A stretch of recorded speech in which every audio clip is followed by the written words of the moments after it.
నాకు తెలిసి మీ వైఫ్ బంగారం కూడా మీరు వేసేసుకున్నారని నా ఫీలింగ్. మీకు ఇది ఆడవాళ్ళు వేసుకున్నట్టు ఉందా ఏమన్నా లేదు, ఆవిడ బంగారం కరిగించేసి మీకు నచ్చినట్టు చేయించేసుకున్నారేమో. ఆవిడకి అంటూ ఉంటది. కట్నం ఇచ్చుంటారు కదా, అవును దాని అంతా కూడా మీరు కరిగించేసి బంగారంలో వేసేసుకున్నారు. అంటా ఉంటది.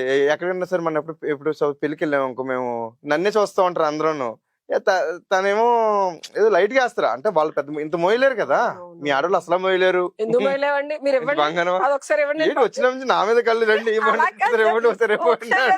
చూస్తాను సార్, బరువు ఎంత ఉందో. కంచు మోగినట్టు కనకంపు మోగునా అని అంటారు కదా. సో మాది విజయవాడ, కొంచెం తెలుగు. మీది విజయవాడ, మా తాడేపల్లి. నేను చదివింది ఏంటంటే బంగారం ఎంత ఒంటి మీద ఉంటే రీజన్ లేకుండా ఆనందంగా ఉంటారంట. కరెక్ట్. ఇది ఎక్కడైనా చదివి నేర్చుకొని మీరు ఇలా చేస్తున్నారా, లేకపోతే దీని వల్ల అసలు మీకు ఏంటి ఉపయోగం? అదే ఇప్పుడు అంత ఆనందంగా ఉంటారు అంటున్నా కదా. ఇప్పుడు రోడ్ మీద చిన్న కార్లు ఉంటాయి, పెద్ద కార్లు ఉంటాయి. పెద్ద కారులో తిరగాలి, ఎందుకు తిరుగుతారు? అదొక గొప్ప, అదొక ఇది కూడా అంతే. వాళ్ళు మనం చూస్తున్నారు, మన అంటే అదొక అందరు ఇష్టపడరు అలాగా. నా ఇంటి వాళ్ళు ఎక్కడో ఉంటారు ఇష్టపడే వాళ్ళు.